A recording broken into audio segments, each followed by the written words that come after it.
حضور کے اعلان نبوت سے پہلے جب دوبارہ بیت اللہ شریف کی تعمیر کی تھی نا اہل قریش نے، اب چونکہ وہ تھے تو سارے آپس میں، پر ہر قبیلہ ایک دوسرے سے لڑتا بہت تھا، تو وہ سارے قبیلے شامل تھے۔ اب جب بیت اللہ شریف کی نئی تعمیر ہو گئی تو حجر اسود نصب کرنا تھا، اس پہ جھگڑا ہو گیا۔ ایک قبیلہ کہتا ہے میں نے نصب کرنا ہے، دوسرا کہتا ہے میں نے نصب کرنا ہے، تیسرا کہتا ہے میں نے کرنا ہے۔ اور کچھ تو ایسے تھے جنہوں نے پیالے میں خون ڈال کے بیچ میں ہاتھ رکھ کے قسمیں بھی اٹھا لی کہ اگر ہم نہیں کریں گے تو کرنے بھی نہیں دیں گے، فساد ہوگا۔ پھر طے ہوا کہ جو صبح سب سے پہلے حرم کعبہ میں داخل ہوگا اس سے فیصلہ کرائیں گے۔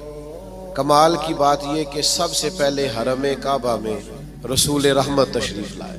انہوں نے کہا جی یہ ہمارا فیصلہ کر دیں کہ حجر اسود کس قبیلے نے نصب کرنا ہے۔ سرکار نے چادر بچھائی، حجر اسود اس میں رکھا، فرمایا سارے قبیلے ایک ایک کونا پکڑ لو۔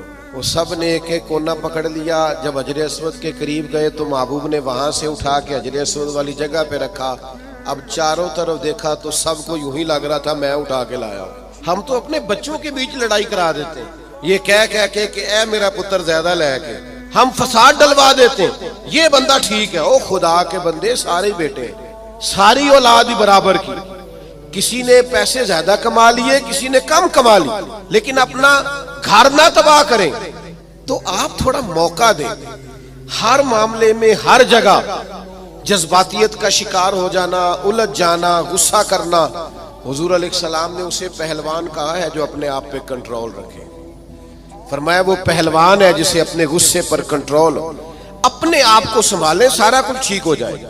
اپنے جذبات کو سنبھالیں، سارا کچھ ٹھیک ہو جائے گا۔